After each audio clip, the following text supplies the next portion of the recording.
ये मैं क्या सुन रहा हूँ सत्यभामा? तुम्हें पारिजात का वृक्ष चाहिए?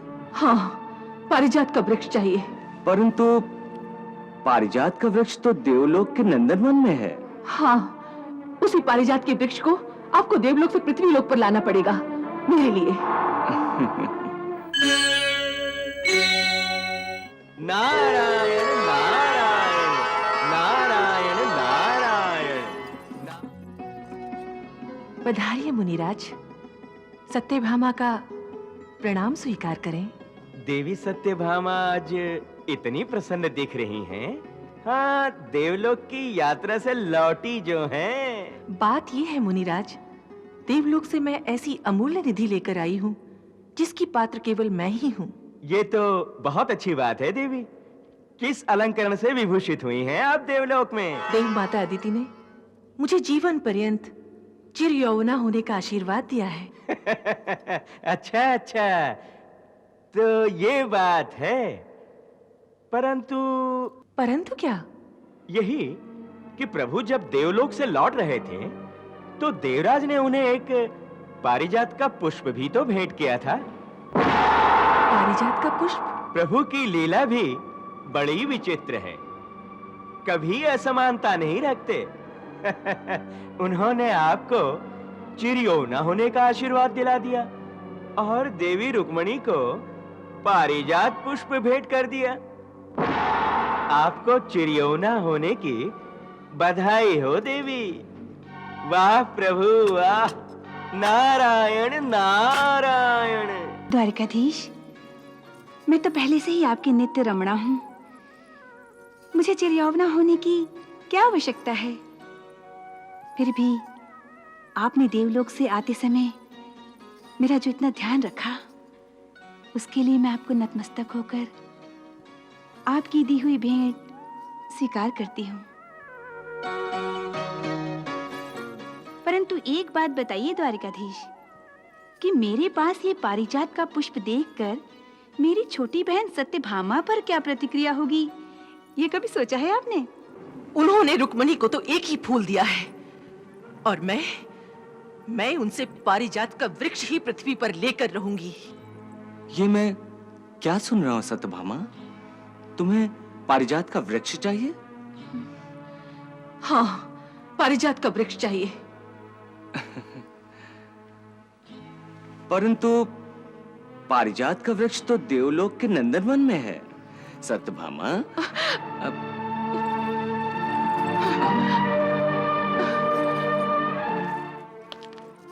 सत्यभामा, मैं तुम्हें प्रसन्न देखना चाहता हूँ और तुम्हें प्रसन्न करने के लिए मैं कुछ भी कर सकता हूँ। परंतु कुछ भी नहीं। मैं आपसे कुछ और करने के लिए नहीं कहती। मैं केवल इतना कहती हूँ कि मेरे लिए आप पारिजात का वृक्ष लेकर आए, बस। आपकी इस मधुर मुस्कान का कोई प्रभाव नहीं पड़ने वाला है। मैं आपकी मीठी मीठी बातों में आने वाली नहीं। मैं जान गई हूँ कि आपने मेरे साथ अन्याय किया है। मैंने तुम्हारे साथ अन्याय किया है सत्यभामा? हाँ द्वारकाधीश, हाँ, आपने मेरे साथ अन्याय ही नहीं, छल कपट भी किया है। छल कपट? और वो भी तुमसे? देखिए वासुदेव, मुझे और अधिक न चिढ़ाइए। कहीं क्रोध में आकर मैं ऐसा वैसा न कह दूं। तुम्हारे क्रोध को ही तो शांत करने के लिए मैं तुम्हारे पास आया हूँ। मुझे समझाने की कोशिश मत कीजिए। मैं सब समझ गई हूँ, आपको भी और आपके झूठे प्रेम को भी। इसका तो अर्थ ये हुआ कि तुम्हें मुझ पर विश्वास नहीं है? विश्वास है, तभी तो आपने मेरे विश्वास पर आघात किया है। विश्वासघात किया है? अच्छा, तो तुम ये बताओ कि तुम्हें ये सब ज्ञान किसने दिया है महारानी? मैंने तो सदैव धर्म का ही पालन किया है और तुम मेरी धर्म पत्नी हो। फिर तुम्हारे साथ अधर्म का व्यवहार मैं कैसे कर सकता हूँ? आप वाक चातुर्य से मुझे नहीं बहला सकते। बातों बातों में दूसरे को प्रभावित कर लेने की कला में आप बड़े चतुर हैं और आपकी इन सब बातों में आकर मैं अपने प्रण से नहीं मुकर सकती, इतना जान लीजिए द्वारकाधीश। अच्छा, तो अब बताओ कि मुझे करना क्या है? यही कि पारिजात का वृक्ष लाकर मुझे और केवल मुझे ही भेंट करना होगा। देवलोक में तो आपने मुझे वो पुष्प नहीं भेंट किया था, और चोरी चोरी वही पुष्प लाकर यहाँ रुक्मणी दीदी को भेंट कर दिया। इसका अर्थ तो यही हुआ ना कि आप दीदी रुक्मणी को ही सबसे अधिक चाहते हैं। ये तुम्हारा भ्रम है सत्यभामा। ये भ्रम नहीं है द्वारकाधीश, अब मेरी आंखें खुल गई हैं। मैं ही पागल थी जो सदा ये सोचा करती थी कि मैं ही वासुदेव के सबसे निकट हूं। मैं ही सोचा करती थी कि जितना मैं वासुदेव को चाहती हूं, दूसरा कोई और चाह ही नहीं सकता। परंतु सत्यभामा, परंतु कुछ नहीं वासुदेव। नारी जिसको सबसे अधिक प्रेम करती है, वो उसके प्रेम का बंटवारा नहीं सह सकती। यदि उसे लगे कि उसका प्रेमी नारी के प्रेम का पूर्ण प्रतिदान नहीं देता, तो उसके प्रेम का अपमान ही होगा ना द्वारकाधीश। उसका मान खंडित हो जाएगा। ऐसा कुछ नहीं सत्यभामा। क्यों नहीं है द्वारकाधीश? मैं गर्व से सबके सामने कहती थी कि मैं ही वासुदेव की प्रिय पत्नी हूं। इसीलिए वो मुझे अपने साथ युद्ध पर लेकर गए थे। और आज ये महल की दीवारें, ये खिड़कियां, ये सब आराम और सुख के साधन मेरा मुंह चढ़ाते हैं, मुझ पर हंसते हैं और कहते हैं कि मैं वासुदेव की प्रिया नहीं हूं। मैं वासुदेव की प्रिया नहीं हूं। मैं वासुदेव की प्रिया नहीं हूं।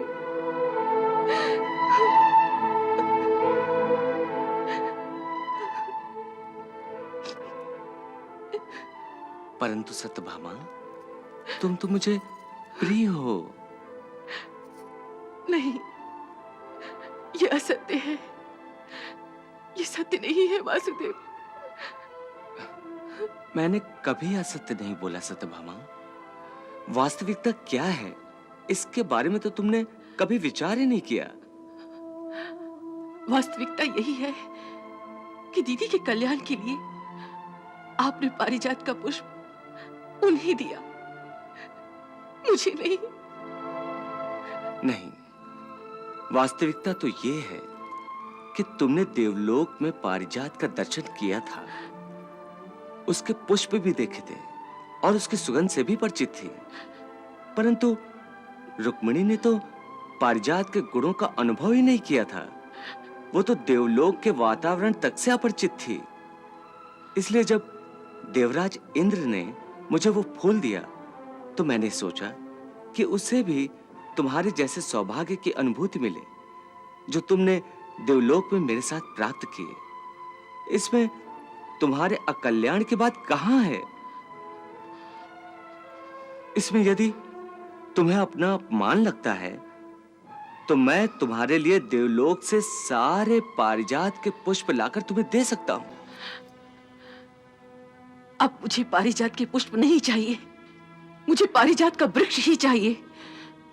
वासुदेव, यदि आप मुझसे प्रेम करते हैं, तो मुझे पारिजात का वृक्ष ही लाकर दीजिए। मैंने उसकी छाया में पुण्य व्रत करने का संकल्प किया है। अन्यथा मुझे आज्ञा दीजिए, मैं तपस्या करने जाना चाहती हूँ। यदि तुमने पुण्य व्रत करने का संकल्प कर लिया है, तो निसंदेह मैं देवलोक से पारिजात का वृक्ष लाकर तुम्हारे उद्यान में रोपित कर दूंगा। अब तो प्रसन्न हो जाओ सत्यभामा। सचमुच, सचमुच आप मेरे लिए ये पारिजात का वृक्ष लाएंगे? निसंदेह। नारायण नारायण। प्रभु, आपकी लीला बड़ी निराली है। देवी सत्यभामा को चिर यौवना का वरदान दिलाकर आपने उनके अहंकार को परिसीमा तक पहुंचा दिया, और अब आप उन्हीं के लिए पारिजात लाने की योजना बना रहे हैं। वैसे ठीक ही है, देवराज इंद्र के अहंकार को भी तो समाप्त करना है। उन्होंने भी तो भगवान शंकर को पारिजात देने से मना कर दिया था। उन्हें इस धृष्टता का दंड तो मिलना ही चाहिए। प्रभु, वाह प्रभु वाह, कैसी लीला रचाई है। एक तीर और लक्ष्य भेद दो। नारायण नारायण।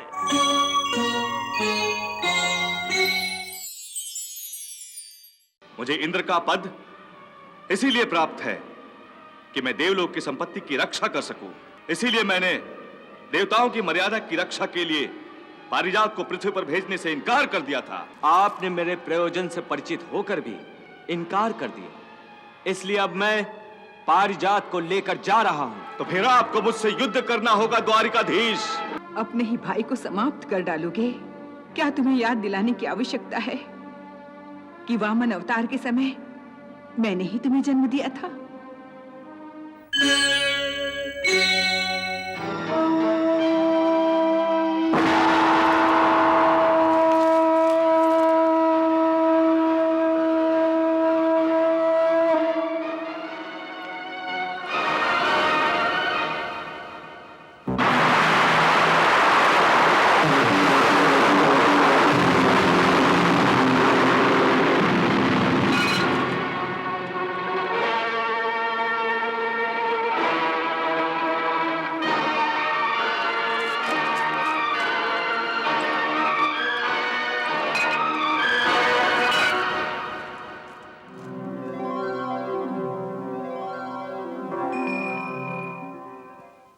हे पारिजात, मुझे आपको लेकर पृथ्वीलोक में जाना है।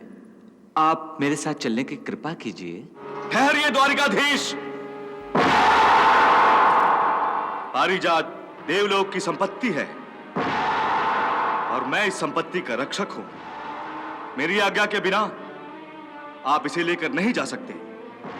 आपकी आज्ञा के लिए ही तो मैंने देवऋषि नारद जी को आपके पास भेजा था। परंतु मैंने सहमति तो नहीं दी थी द्वारिकाधीश। इसीलिए तो मैं स्वयं पारिजात को लेने के लिए आया हूं। तो क्या मानवों को यह अधिकार मिल गया है कि वह अपनी इच्छा की पूर्ति के लिए देवताओं की मर्यादाओं का अतिक्रमण करें, देवताओं की अनुमति के बिना नंदनवन में प्रवेश करें? अपनी प्रतिज्ञा की पूर्ति के लिए किया गया आचरण किसी भी मर्यादा का अतिक्रमण नहीं कहा जाता देवेंद्र, बल्कि अपने लक्ष्य की प्राप्ति ही यश का कारण बनती है, और मैं यही कर रहा हूं। यदि मैं इसे हठ धर्मिता कहूं तो क्या आपने मेरी पहली विनय पूर्वक प्रार्थना का तिरस्कार कर अपनी हठ धर्मिता का परिचय नहीं दिया था देवराज? परंतु वो मेरा कर्तव्य था। मुझे इंद्र का पद इसीलिए प्राप्त है कि मैं देवलोक की संपत्ति की रक्षा कर सकूं। बस इसीलिए मैंने देवताओं की मर्यादा की रक्षा के लिए पारिजात को पृथ्वी पर भेजने से इनकार कर दिया था। आपने मेरे प्रयोजन से परिचित होकर भी इनकार कर दिया, इसलिए अब मैं पारिजात को लेकर जा रहा हूं। तो फिर आपको मुझसे युद्ध करना होगा द्वारिकाधीश।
द्वारिकाधीश, पृथ्वी पर संध्या वंदन का समय हो गया है।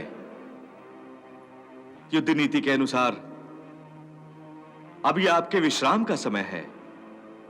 कल प्रातः फिर युद्ध शुरू होगा। मेरा आग्रह है कि आप देवलोक में ही मेरे महल में विश्राम करें। नहीं देवराज, इस समय हम दोनों युद्ध की दीक्षा में हैं और नीति के अनुसार हम आपका आश्रय नहीं ले सकते। और फिर आज तो शिवरात्रि है, भगवान शिव की आराधना का समय है। इसलिए हम अभी पारियात्र पर्वत पर जाकर विधि पूर्वक शिवरात्रि की पूजा करेंगे। जैसी आपकी इच्छा प्रभु। ओम नमः शिवाय। वासुदेव, मैं प्रसन्न हूं।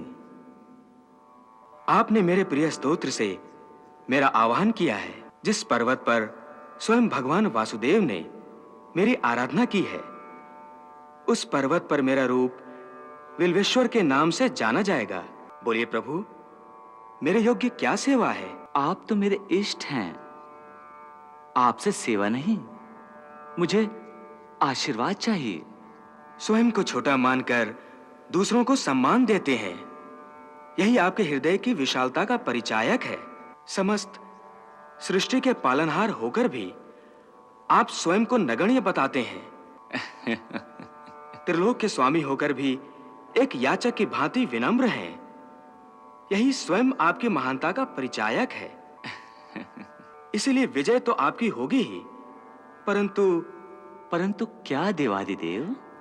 यही कि मैं आपके और देवराज इंद्र के युद्ध को देख रहा हूं।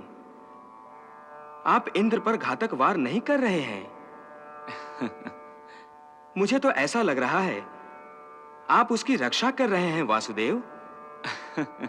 हाँ देव, मेरा उद्देश्य इंद्र का पराभव करना नहीं, मैं तो उसके अहंकार का नाश करना चाहता हूं। मैं पहले भी गोवर्धन पर्वत पर उसका ये अहंकार नष्ट कर चुका हूं। फिर भी उसने आपको भी पारिजात देने से इनकार कर दिया था। इस समय वो मुझे भी पारिजात के लिए मना कर रहा है और स्वयं को एक सर्वोच्च सत्ता के रूप में प्रतिष्ठित कर रहा है। बस मैं उसके इसी अहंकार को तोड़कर पारिजात का वृक्ष पृथ्वी लोक पर ले जाना चाहता हूं। उसी के लिए आशीर्वाद दीजिए। अवश्य, कल आप पारिजात के साथ ही पृथ्वीलोक में जाएंगे वासुदेव।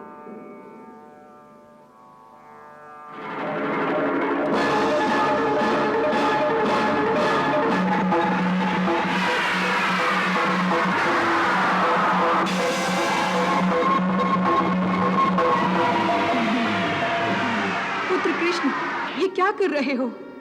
रुक जाओ सुदर्शन। प्रणाम देव माता।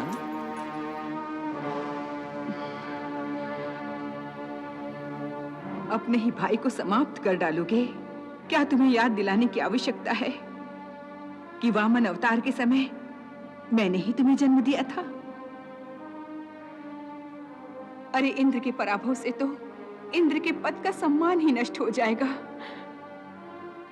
कृष्ण, ये युद्ध रोक दो। जो आज्ञा देव माता।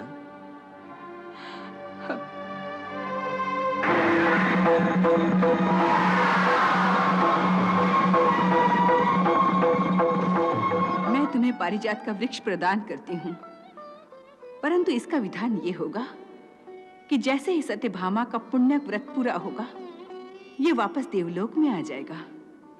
आपकी आज्ञा शिरोधार्य है देव माता। मुझे क्षमा करो द्वारिकाधीश, क्षमा करो प्रभु। लो देवराज, मैं आपका वज्र वापस लौटाता हूं।